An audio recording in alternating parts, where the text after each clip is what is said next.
Here we're looking at the Tunstall Bypass coming from the A500. So first of all, coming off the A500, you will find a very sharp bend coming off the A500. The speed drops from 70 down to 40 miles per hour. And then you will actually go under the A500 here.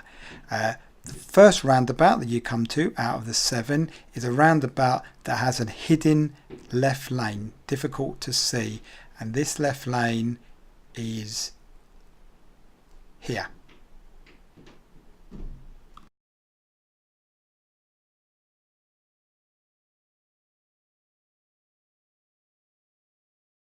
A good tip here is to stay on the left hand side of the roundabout because other vehicles may be in the middle lane trying to get past you.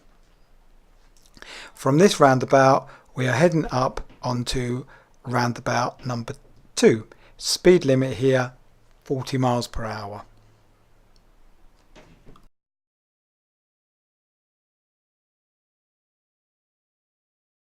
So roundabout number 2 out of 7.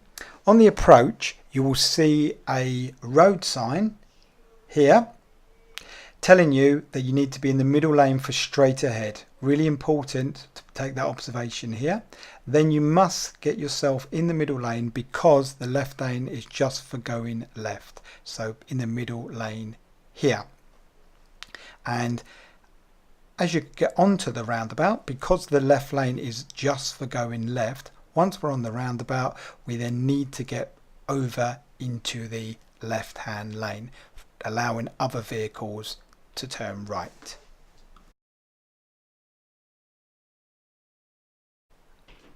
Roundabout number 3, very easy on this one. You will always go straight ahead. So that is approaching in the left hand lane, keeping out on the left hand lane, and then don't forget your mirror signal to come off, carrying on up the Tunstall Bypass.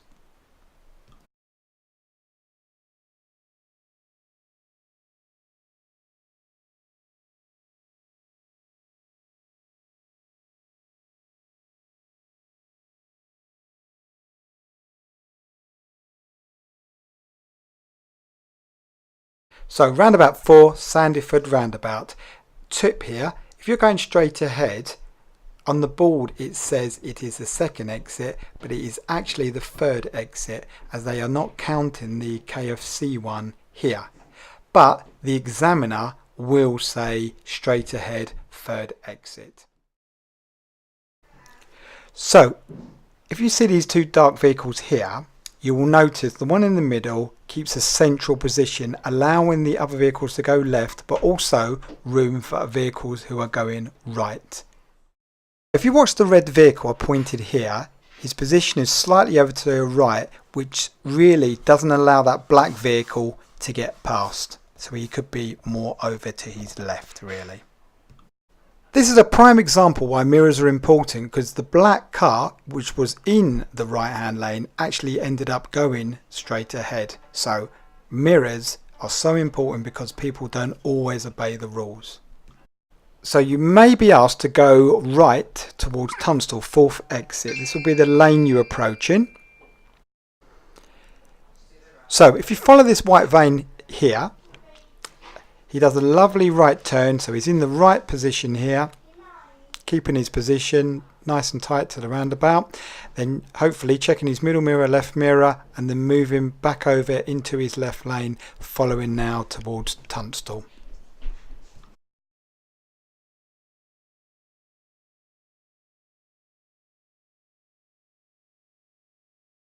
So here we are, roundabout 5 of 7. Very easy one, just approaching your left lane, keeping in the left lane position for straight ahead. And don't forget, for a mirror signal, tell people you're coming off the roundabout.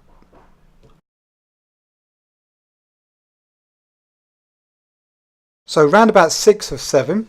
So as you can see, as we approach the roundabout, the left is a left only lane. Lots of people get caught out here, so make sure you see the signs, keep in the right lane, and as we enter the roundabout, we really can just stay in the right hand lane and then mirror signal left to come off.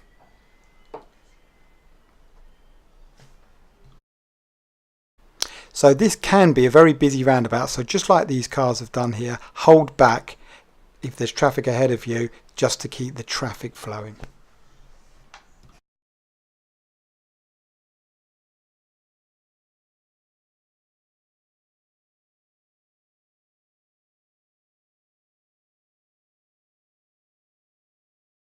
Roundabout 7, now approaching from this direction, which is the same that we was on. Okay, just a couple of things to watch out for.